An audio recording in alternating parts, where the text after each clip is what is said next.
तो दोस्तों आज की इस वीडियो में हम भारत की कुछ पर्वत श्रृंखलाओं को याद करने की कोशिश करेंगे। दोस्तों पर्वत श्रृंखलाएं भूगोल, राजनीति और जीके की दृष्टि से एक बहुत जरूरी टॉपिक है और इसमें से ढेर सारे प्रश्न बनते हैं। मतलब इसके अंदर इतने सारे फैक्ट हैं, इतने सारे नाम हैं कि इसमें से कई सारे प्रश्न बनते हैं जो सीधे सीधे ऑब्जेक्टिव्स के रूप में आपको देखने को मिलते हैं। तो मेरी कोशिश रहेगी कि मैं आसान से आसान लैंग्वेज में आपको ये याद करवा सकूं। देखिए क्षेत्रफल के लिहाज से भारत जो है दुनिया का 7वां सबसे बड़ा देश है और यहाँ पे कई सारी पर्वत श्रृंखलाएं हैं। भारत के संपूर्ण भूभाग में से 10.6% भाग के ऊपर पर्वत हैं और 18.5% भाग के ऊपर पहाड़ियां हैं। अब आप ये कहेंगे कि पर्वत और पहाड़ियों में क्या फर्क होता है? तो देखो, कोई भी पर्वत तब कहलाता है जब उसकी ऊंचाई कम से कम 2000 फीट या फिर 600 मीटर की हो या फिर उससे ज्यादा हो। वहीं जो पहाड़ियां होती हैं उनकी ऊंचाई हमेशा 2000 फीट से कम ही होती है। तो जो 2000 फीट से कम है वो सब पहाड़ियां कहलाती हैं और जो 2000 फीट से ज्यादा हैं वो पर्वत और पर्वत श्रृंखलाएं कहलाती हैं। अब अगर आप बात करोगे पर्वत श्रृंखलाओं की तो इनको आप भारत में दो हिस्सों में तोड़ सकते हो। एक तो आती है आपकी उत्तर और उत्तर पूर्वी राज्यों की पर्वत श्रृंखलाएं जो कि ऊपर की तरफ हैं, और एक आती है आपकी मध्य और दक्षिण भारत की पर्वत श्रृंखलाएं। मेरी कोशिश ये है कि मैं आपको दो पार्ट्स में ये वीडियो पढ़ाऊं क्योंकि इन्हें याद करना बहुत जरूरी है। मुझे सिर्फ काम नहीं निपटाना है, आपको ये चीजें याद करवानी है। आज हम उत्तर और उत्तर पूर्वी पर्वत श्रृंखलाओं को नोट्स और मानचित्र की मदद से समझने की कोशिश कर रहे हैं। तो देखो, उत्तरी पर्वत श्रृंखलाओं में सबसे महत्वपूर्ण पर्वत श्रृंखला है हिमालय पर्वत श्रृंखला। ये बात तो आप जानते हैं। हिमालय पर्वत श्रेणी जो है उसको आयु और नदियों के आधार पर बांटा जा सकता है, समझा जा सकता है। देखो, आयु के आधार पर अगर आप बात करोगे तो हिमालय की 3 श्रेणियां हैं। सबसे ऊपर आता है वृहद हिमालय या फिर महान हिमालय जो कि सबसे उत्तर में मौजूद है, कुछ इस तरीके से। उसके बाद आता है मध्य हिमालय जो कि दूसरे नंबर पे आती है श्रेणी, इस तरीके से चलती है। और तीसरे नंबर पे आता है शिवालिक हिमालय जो कि सबसे दक्षिण में मौजूद है, इस तरीके से। अगर आप बात करोगे वृहद या फिर महान हिमालय की तो इसकी औसत ऊंचाई है 6100 मीटर, यानी कि सभी पर्वतों की जो औसत ऊंचाई मिला दोगे तो वो 6100 मीटर होगी। और ये सबसे पुरानी पर्वत श्रेणी भी है। मतलब ये जो वृहद हिमालय है ये सबसे पुरानी है इन तीनों में से। अगर आप इसके निर्माण के समय की बात करोगे तो इनका निर्माण तकरीबन 40 से 50 मिलियन वर्ष पहले हुआ था, इयोसीन काल के दौरान। तो आपसे पूछा जा सकता है कि कितने वर्ष पहले इसका निर्माण हुआ था, तो आप लिखेंगे 40 से 50 मिलियन वर्ष पहले। विश्व की सबसे ऊंची चोटी माउंट एवरेस्ट भी इसी पर्वत श्रृंखला का हिस्सा है। मतलब ये जो सबसे उत्तर में जो श्रृंखला है इसी में आता है माउंट एवरेस्ट। उसकी ऊंचाई कितनी है? 8848 मीटर, मतलब 8.8 किलोमीटर। ठीक है, लेकिन मैं आपको बता दूं कि नेपाल में माउंट एवरेस्ट को माउंट एवरेस्ट नहीं कहा जाता है, वहां उसे सागरमथा के नाम से जाना जाता है। सागरमथा एक इंपॉर्टेंट नाम है, इसके नाम से पूछ लिया जाता है कि माउंट एवरेस्ट का दूसरा नाम क्या है। लेकिन कभी कभी सवाल ये उठता है कि ये पर्वत श्रृंखलाएं बनी कैसे हैं। तो देखिए, साइंटिफिक तौर पे यानी कि वैज्ञानिक तौर पे ये बात मानी जाती है कि जो भारतीय महाद्वीप की जो प्लेट है वो जब एशियन महाद्वीप की प्लेट से आके टकराई थी तब दुनिया के सबसे नए पर्वत हिमालय पर्वत श्रेणी का निर्माण हुआ था। मतलब ये प्लेटें आपस में टकराई होंगी और इनके बीच में फिर कोई समुद्र नहीं रहा होगा और इस तरीके से हिमालय ऊपर आया होगा या फिर बना होगा। इसके बाद बात करते हैं शिवालिक हिमालय की। तो देखो, शिवालिक हिमालय जो है वो सबसे दक्षिण में स्थित है और सबसे बाहरी मानी जाती है और इसका निर्माण भी बहुत ज्यादा पुराना नहीं है। इसका निर्माण 1.7 मिलियन वर्ष से 5 मिलियन वर्ष के पूर्व हुआ था और वो जो काल था वो सेनोजोइक काल के नाम से जाना जाता था। और इसके अलावा इन दोनों के बीच में जो हिमालय श्रृंखला आती है वो है आपकी मध्य हिमालय श्रेणी। आयु के आधार पे आप ये कह सकते हो कि सबसे उत्तरी भाग की जो श्रृंखला है वो सबसे पुरानी आप कह सकते हो और सबसे दक्षिणी भाग की जो श्रृंखला है वो सबसे नई आप कह सकते हो। ठीक है, इसके बाद हम बात करते हैं नदियों के आधार पे आप किस तरीके से हिमालय श्रृंखला को बांट सकते हो। तो देखो, हिमालय श्रृंखला को नदियों के आधार पे 4 तरीके से बांटा गया है, 4 प्रकार का कहा गया है।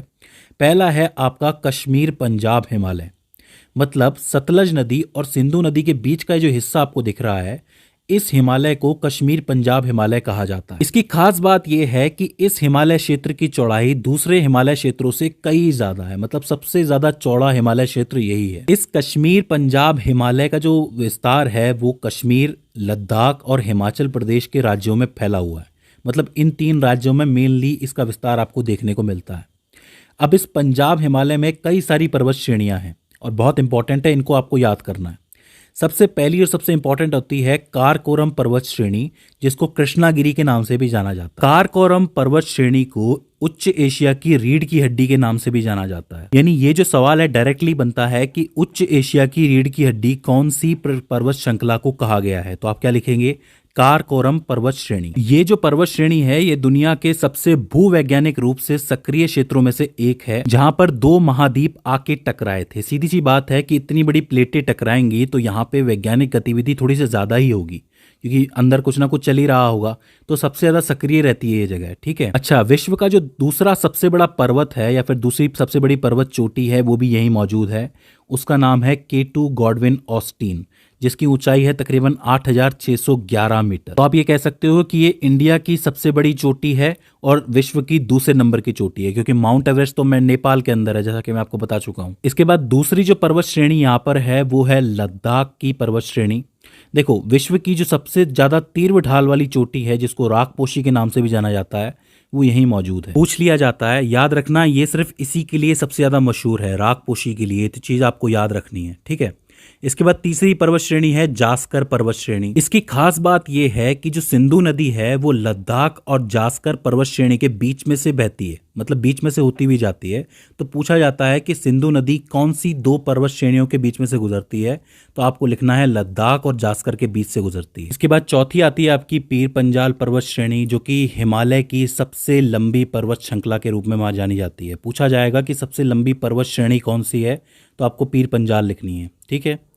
इसके बाद आती है धौलाधर पर्वत श्रेणी, जो कि आपकी कुल्लू घाटी है। कुल्लू का नाम आपने सुना होगा, कुल्लू मनाली का। तो ये कुल्लू घाटी जो है ये पीर पंजाल और धौलाधर पर्वत श्रेणी के बीच में स्थित है। ठीक है। और इसके बाद आती है आपकी शिवालिक पर्वत श्रेणी, जो कि सबसे दक्षिणी पर्वत श्रृंखला है। तो कुल मिलाकर के ये सारी पर्वत श्रेणियां हैं जो कश्मीर, पंजाब, हिमालय क्षेत्र के अंदर अंदर आती हैं।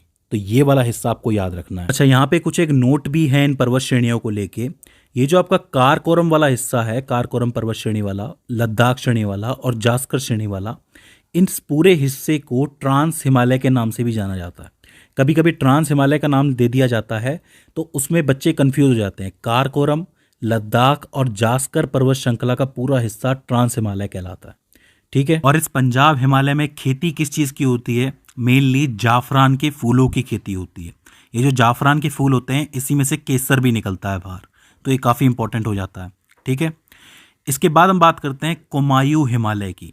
ये जो कुमायूं हिमालय है ये सतलज और काली नदी के बीच का 320 किलोमीटर लंबा एक हिस्सा होता है, जिसको कुमायूं हिमालय क्षेत्र के नाम से जाना जाता है। इस कुमायूं हिमालय को ही गढ़वाल हिमालय के नाम से भी जाना जाता है।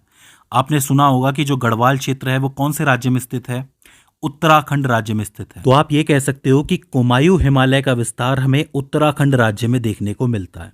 अच्छा, कुमायूं हिमालय की सबसे ऊंची चोटी का नाम है नंदा देवी, जो कि 7,817 किलोमीटर ऊंची है। और इसी जगह पे आपको बद्रीनाथ, केदारनाथ, गंगोत्री, यमुनोत्री इसी क्षेत्र में देखने को मिलती हैं। तो अगर अब आपसे कोई कहे कि ये सब जितने भी तीर्थ धाम हैं ये कहाँ पे हैं, ये कुमायूं हिमालय क्षेत्र के अंदर पाए जाते हैं। ठीक है। इसके अलावा जो नदियां हैं हमारी, गंगा, रामगंगा या यमुना, इनका जो उद्गम है ये भी कुमायूं हिमालय से ही होता है। तो इन नदियों के नाम से, इन तीर्थों के नाम से कुमायूं हिमालय के सवाल बन सकते हैं, तो आपको याद रखने हैं। ठीक है। इसके बाद आता है आपका नेपाल हिमालय, क्योंकि इसके बाद का हिस्सा नेपाल के अंदर आ जाता है। ये जो नेपाल हिमालय है ये काली नदी और तीस्ता नदी के बीच का 800 किलोमीटर का एरिया है। इस नेपाल हिमालय की सबसे ऊंची चोटी जो है वो माउंट एवरेस्ट है, 8,848 किलोमीटर। और इस हिमालय क्षेत्र में धौलगिरी, अन्नपूर्णा, मकालू, कंचनजंगा पर्वत ये सारे भी मौजूद हैं। देखिए, नाम से पूछा जाता है कि कौन कौन से पर्वत कौन कौन से क्षेत्रों में मौजूद हैं, तो ये धौलगिरी, अन्नपूर्णा के नाम से प्रश्न बनता है, तो ये आपको याद रखने। ठीक है। इसके अलावा कंचनजंगा भारत की दूसरे सबसे बड़ी चोटी है। पहली कौन सी है? मैंने आपको बताया था K2 गॉडविन ऑस्टिन है। ठीक है। तो पहली है K2 गॉडविन ऑस्टिन, दूसरी है कंचनजंगा और तीसरी है नंदा देवी। अच्छा, कंचनजंगा का जो विस्तार है वो आपको कहाँ देखने को मिलता है, कौन से राज्यों में है? एक तो सिक्किम के अंदर है और नेपाल के अंदर है। तो ये बात याद रखना है कि भारत में एक ही राज्य है जहाँ पे कंचनजंगा का विस्तार ज़्यादा है, वो है सिक्किम। ठीक है। तो ये हो जाता है आपका नेपाल हिमालय। इसके बाद आता है आपका असम हिमालय। जो असम हिमालय है वो तीस्ता नदी से शुरू होता है और ब्रह्मपुत्र नदी तक जाता है, तो ये एक बहुत बड़ा एरिया हो जाता है। ये जो आपको हिमालय दिख रहा है, असम हिमालय, ये असम, अरुणाचल प्रदेश और सिक्किम राज्य में फैला हुआ है। मेनली इसकी 3 जगह हैं, 3 राज्यों में आपको देखने को मिलता है, और इसमें से कई सारी नदियां हैं जो भारत के कई हिस्सों में जाती हैं। ठीक है, अब देखो यहाँ पे 4 हिस्से हो जाते हैं आपके हिमालय के, आपने देख लिए सारे के सारे। पंजाब कश्मीर हो जाता है, दूसरा आपका ये कुमायूं हो जाता है, तीसरा नेपाल हो जाता है, और चौथा असम हिमालय हो जाता है। इनमें से जितनी भी नदियां बाहर आती हैं वो यहाँ के ग्लेशियर्स के पिघलने की वजह से बाहर आती हैं, और इसलिए ये नदियां हमेशा चलती रहती हैं। अब चूंकि ये चलती रहती हैं इसलिए इन्हें सतत वाहिनी भी कहा जाता है। सतत वाहिनी के नाम से प्रश्न बनता है, तो आपको याद रखना ये वर्ड बहुत इंपॉर्टेंट है कि ये नदियां सतत वाहिनी कहलाती हैं। अच्छा, हिमालय का जो कुल विस्तार जितने भी आपको राज्यों में देखने को मिलता है वो कौन कौन से हैं? जम्मू कश्मीर, लद्दाख, हिमाचल प्रदेश, उत्तराखंड, सिक्किम, अरुणाचल प्रदेश, असम, मेघालय, मणिपुर व नागालैंड। मतलब ये जितने भी राज्य आपको दिख रहे हैं इन सभी में आपको हिमालय का विस्तार देखने को मिलता है। तो आखिर में मैं आपको हिमालय से पूर्व से पश्चिम की तरफ जो पर्वत क्रम चल रहा है वो याद करवा देता हूँ। सबसे पहले आता है नामचा बरवा पर्वत, जो कि अरुणाचल प्रदेश और तिब्बत के बॉर्डर पर स्थित है। फिर आता है कंचनजंगा पर्वत, फिर मकालू, फिर एवरेस्ट, फिर अन्नपूर्णा और फिर धौलगिरी। ये जो आपको मैंने क्रम बताया है इसको आप ज़रूर याद रखना, क्योंकि इससे प्रश्न सीधे सीधे बनता है कि वो क्रम क्या है। क्रम से क्या होता है ना कि आपको दिक्कत नहीं होगी, सारी चीज़ें एक साथ में याद हो जाएंगी। तो ये आप हिमालय को अच्छी तरीके से याद रखना। हिमालय के अलावा एक पटकाई पर्वत श्रृंखला आती है जो कि भारत और म्यांमार अंतर्राष्ट्रीय सीमा पर स्थित पर्वत श्रृंखला है। इसकी ऊंचाई हिमालय के हिसाब से तो काफ़ी कम है, लेकिन ये असम, नागालैंड, मणिपुर, मेघालय और मिजोरम में फैली हुई एक पर्वत श्रृंखला है। इन पटकाई पर्वत श्रृंखलाओं के आपको कई नाम देखने को मिलेंगे, जैसे कि पटकाई बूम हो गया, ये गारी हो गया, खासी हो गया, जैंतिया हो गया। इसके अलावा लुशाई पहाड़ियाँ, ये जितनी भी मैंने आपको नाम बताए हैं ये याद रखना, क्योंकि इनमें से प्रश्न बनते हैं। ये सारे के सारे पटकाई पर्वत श्रृंखला के अंतर्गत ही आते हैं। ठीक है, इसके अलावा नागालैंड में पूर्व की तरफ एक और पहाड़ी है जो नागा पहाड़ी के नाम से फेमस है, तो ये श्रृंखला भी वहीं मौजूद है, इसे भी आपको याद रखना है। तो दोस्तों ये हो जाती हैं आपकी उत्तर और उत्तर पूर्वी पर्वत श्रृंखलाएं जो कि बहुत महत्वपूर्ण है। जिससे पहले आती है अरावली पर्वत श्रेणी। ये जो अरावली पर्वत श्रेणी है ये गुजरात से शुरू होती है, राजस्थान से होती हुई जाती है और हरियाणा में जाके खत्म होती है। इस पर्वत श्रेणी की अनुमानित आयु 570 मिलियन वर्ष मानी जाती है, मतलब 570 मिलियन वर्ष पुरानी ये पर्वत श्रृंखला मानी जाती है। मैं आपको बता दूं कि इस पर्वत श्रृंखला का 80% भाग सिर्फ राजस्थान के अंदर ही है। और एक रोचक बात यह है कि जो दिल्ली है, दिल्ली का जो राष्ट्रपति भवन है उसकी जो जमीन है वो भी अरावली पर्वत श्रृंखला का ही हिस्सा है। उस जगह को वैसे रायशिला या फिर रायसीना पहाड़ी के नाम से जाना जाता है, दोनों नाम है इसके, तो आप इसे याद रख सकते हो। अच्छा, अरावली पर्वत श्रेणी की सबसे ऊंची चोटी गुरशिखर मानी जाती है, जिसकी जो ऊंचाई है 1722 मीटर है और वो राजस्थान के अंदर स्थित है। तो ये जितने भी फैक्ट्स हैं इनसे सवाल बनता है अरावली पर्वत श्रेणी के बारे में। इसके बाद आती है विंध्याचल पर्वत श्रेणी, जो कि मध्य भारत की सबसे प्रमुख श्रेणी है। ये गुजरात से शुरू होती है, मध्य प्रदेश, उत्तर प्रदेश और झारखंड तक जाती है, मतलब झारखंड तक इसका विस्तार हो रखा है। अब यहाँ पे एक कंफ्यूजन पैदा होता है कि यहाँ पे 2 इंपॉर्टेंट नाम है, एक है भारनेर की पहाड़ियां और एक है कैमूर श्रेणी। अब मैं आपको बता दूं कि जो विंध्याचल है इसी को भारनेर की पहाड़ी कहा जाता है, लेकिन कहां पे? मध्य प्रदेश और उत्तर प्रदेश के कुछ एक हिस्सों के अंदर।